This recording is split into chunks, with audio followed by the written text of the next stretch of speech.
गुड़िया चीखती चिल्लाती रही, लेकिन वह हैवान जो कि एक सुनने वाला नहीं था। वह लाख प्रयास किया, लेकिन उसके प्रयास असफल रहे और उसका मामा वह इज्जत लूटने में सफल हो जाता है। जी हाँ, आपको बताना चाहूँगा कि मैं दर्द से चिल्लाती चीखती रही, लेकिन वह हैवान जो कि एक न सुनने वाला था, मेरे कपड़े फाड़ दिया, नोच दिया। मेरे बदन को उसने नाखूनों से नोच नोच के, जैसे एक भेड़िया किसी मांस पे टूट जाता है, उस तरीके से मेरा ही मामा मेरी इज्जत को तार तार कर देता है और मेरे साथ हैवानियत करके अपना मुंह काला कर लेता है। जी हाँ साथियों, इस कहानी में जब एक मामा ही अपनी भांजी की इज्जत को तार तार कर देता है, उसके साथ बलात्कार कर देता है, तो आप किस शख्स पे भरोसा कर पाएंगे इस संसार में। मैं चीखती चिल्लाती रही और मेरी एक ना सुनी। मैंने बहुत कोशिश की उससे लड़ने की, लेकिन वह मेरी इज्जत को तार तार कर देता है और मेरी अस्मत को लूट लेता है, मेरा ही मामा। जब एक मामा ने ही अपनी भांजी की इज्जत को तार तार कर देता है और उसकी इज्जत को नीलाम कर देता है, तो वह भांजी चीखती चिल्लाती है, लेकिन अपनी आबरू को बचाने में नाकामयाब हो जाती है। जी हाँ साथियों, इस घटना को आप सुन के आपका हृदय कांप जाएगा, कलेजा कांप जाएगा। आप सोचने पे विवश हो जाएंगे कि आखिरकार किस रिश्ते पे विश्वास किया जाए जब अपने ही धोखा दे जाते हैं। तो जी हाँ साथियों, इस कहानी में भी ऐसा ही कुछ होता है, जो कि एक सगा मामा ही अपनी भांजी की इज्जत को तार तार कर देता है। आइए कहानी को विस्तार से जानते हैं। सजग रहिए, सावधान रहिए, ऐसी दुर्घटनाएं आपके साथ भी हो सकती हैं और नहीं भी हो सकती। यह घटना 20 अगस्त 2021 की है।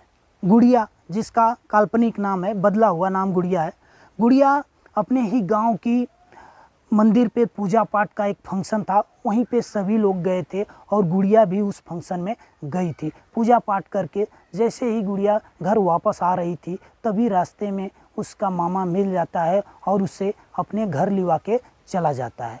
जैसे ही गुड़िया मामा के घर जाती है, अंदर घर के प्रवेश करती है, इसके बाद मामा उसके साथ अश्लील हरकतें करना शुरू कर देता है और मामा की हद तब पार हो जाती है जब उसके कपड़े नोचने फाड़ने लगता है और इसका विरोध करती है। गुड़िया चिल्लाने लगती है, चीखने लगती है, लेकिन मामा उसकी एक न सुनता है और उसकी हिम्मत और बढ़ती जाती है और उसके कपड़े नोच डालता है, फाड़ डालता है और उसकी आबरू को लूटना शुरू कर देता है। गुड़िया अपनी तरफ से लाख कोशिशें की उससे, उस भेड़िए बसी दरिंदे से अपने आप को बचाने की, लेकिन वह नाकामयाब होती है और वह वहशी दरिंदा उसकी इज्जत को लूट लेता है और उसके घर के किनारे से ही रास्ता है और वह जब चीख रही थी, चिल्ला रही थी, तभी एक पास से बुजुर्ग गुजर रहा था और उसको चीखने चिल्लाने की आवाज़ सुनाई देती है, तो वह उस घर में तुरंत प्रवेश करता है और जाकर देखता है तो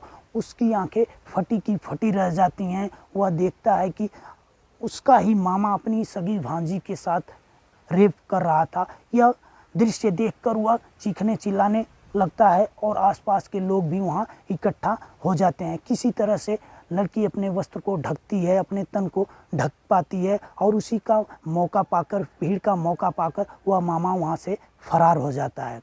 और इसके बाद जब घर वालों को सूचना मिलती है, उसके परिजन मामा के घर पहुंचते हैं और उसे लिवा के अपने घर चले जाते हैं। इसके बाद गांव में पंचायत बुलाई जाती है। उस पंचायत में गुड़िया का फैसला सुनाया जाता है और न्याय की जो उम्मीद थी गुड़िया को, वह न्याय नहीं मिलती है, बल्कि उसकी कीमत और बोली लगाई जाती है।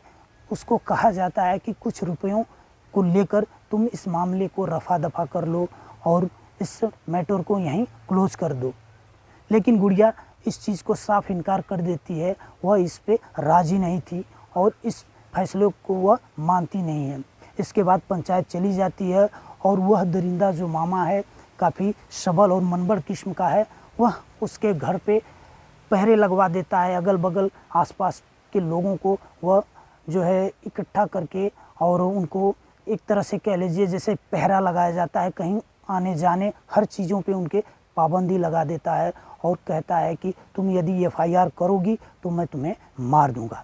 लेकिन वह एफआईआर करने जब भी बाहर निकलती थी तो उसे रोक दिया जाता था, वह बाहर कहीं नहीं जा पाते थे उसके घर वाले, परिवार वाले। 7-8 दिन बाद गुड़िया को जैसे ही मौका मिलता है तो वह बिहार के मुजफ्फरपुर ज़िले में पारू थाना में जाके रिपोर्ट दर्ज कराती है और इसके बाद जब वह रिपोर्ट दर्ज करा के वापस आ जाती है, जैसे इस खबर को लगती है उसके मामा को तो वह इसको धमकियाँ देने लगता है और कहता है कि तुम यदि गवाही देने जाओगी तो मैं तुम्हें अरेस्ट करवा लूँगा, अपहरण करवा दूँगा। ऐसा ही होता है। जैसे ही गवाही का दिन नज़दीक आता है और पुलिस जांच के लिए उसे बुलाती है और उस मामा के 2 बेटे होते हैं जो कि उसे बीच रास्ते से ही अपहरण करवा लेते हैं और इसका पता नहीं चलता है। उसके माता पिता बिलखते हुए थाने पहुंचते हैं और थाने में गुमशुदगी अपहरण का रिपोर्ट दर्ज कराना चाहते हैं, लेकिन उस समय उनका रिपोर्ट दर्ज नहीं किया जाता है। उसके परिवारजन काफ़ी खोजबीन करते हैं लेकिन उसका पता कहीं नहीं चल पाता है। काफ़ी खोजबीन करके थक जाते हैं लेकिन वह पता नहीं चल पाता है। काफ़ी समय बीत जाता है। करीब 5 से 6 महीने बाद इस घटना का उजागर होता है। जब बचपन बचाओ आंदोलन के कुछ सदस्य और पुलिस की मदद से छापेमारी होती है पटना में, तो वहाँ से 8 लड़कियाँ गिरफ्तार की जाती हैं, जिसमें 8 लड़कियाँ गिरफ्तार होती हैं।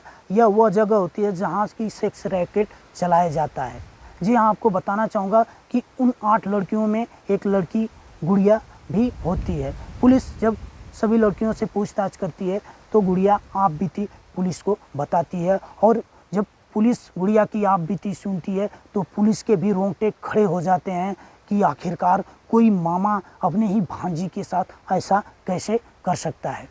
गुड़िया बताती है कि मामा के दोनों लड़के मुझे अपहरण करके लिए आकर के पटना में किसी गुलशन नामक शख्स के हाथों भेज देते हैं। वह गुलशन हमें ले जाके एक बहुत बड़े कमरे में बंद कर देता है और जहाँ पे पहले से ही 7-8 लड़कियाँ उस कमरे में थी। इसके बाद मैं वहाँ का वातावरण माहौल देख के डर जाती हूँ, काफ़ी रोने चीखने चिल्लाने लगती हूँ, लेकिन मेरी कोई नहीं सुनता है और समय बीतने लगता है।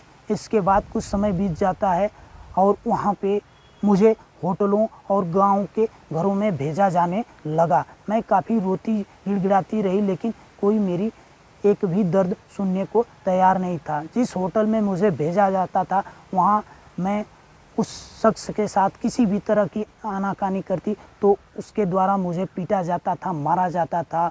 और कोई ग्राहक गुलशन को जब फ़ोन करके यह बताता कि तुम्हारी गुड़िया ऐसे नहीं ऐसे की है, तो वापस जाने के बाद मुझे बहुत मारा पीटा जाता था और सिगरेटों से दागा जाता था। मेरे हाथ पैर में बहुत सारे ऐसे निशान हैं जहाँ की मुझे दागा गया है। इतना ही नहीं, मेरे बाप के समान बुजुर्ग इंसानों के यहाँ भी मुझे भेजा जाता था। करीब 5 महीनों में मुझे 15 से ज़्यादा होटलों में भेजा गया और कई घरों में भी भेजा गया। बताया जाता था कि वहाँ तुम्हें 6 से 7-8 हज़ार रुपये मिलेंगे, लेकिन पैसे के नाम पे एक भी रुपये नहीं मिलते थे और आने के बाद केवल कपड़े मात्र खरीद दिए जाते थे। इस तरीके से मैंने 5-6 महीने अपने गुजारे। जब यह पूरी घटना पुलिस सुनती है, इसके बाद पुलिस भी सदमे में हो जाती है और उस गुलशन आरोपी को भी गिरफ्तार करने की कोशिश की जाती है, लेकिन वह अभी तक फरार चल रहा है। पुलिस उसे गिरफ्तार करने में नाकाम रही है। पुलिस इसके बाद गुड़िया को उसके माता पिता को बुला के परिजनों को गुड़िया को सौंप देती है। गुड़िया अपने गांव चली जाती है, लेकिन अभी भी इस समय गुड़िया को अभी भी धमकियां उस मामा की तरफ से दी जा रही हैं कि मैं तुम्हारा दोबारा भी अपहरण करवा दूंगा यदि तुमने केस को वापस नहीं लिया। जी हाँ साथियों, इस घटना से पूरा जहां बिहार सहम गया। सभी के इस लड़की के प्रति जो भावना होती है वह कहीं न कहीं शर्मसार हो जाती है कि कोई ऐसा कैसे कृत्य कर सकता है। जी हाँ साथियों, इस घटना से यही सीख मिलती है कि हमें सजग रहना चाहिए, किसी पे भी भरोसा नहीं करना चाहिए। जी हाँ साथियों, इस घटना में क्या होगा आगे पुलिस और कोर्ट के ऊपर निर्भर करता है कि उन दोषियों की कौन सी सज़ा मिलती है, क्या होता है। जी हाँ साथियों, इस कहानी के साथ ही होना चाहेंगे अलविदा। फिर मिलेंगे नेक्स्ट कहानी के साथ, तब तक के लिए जय हिंद।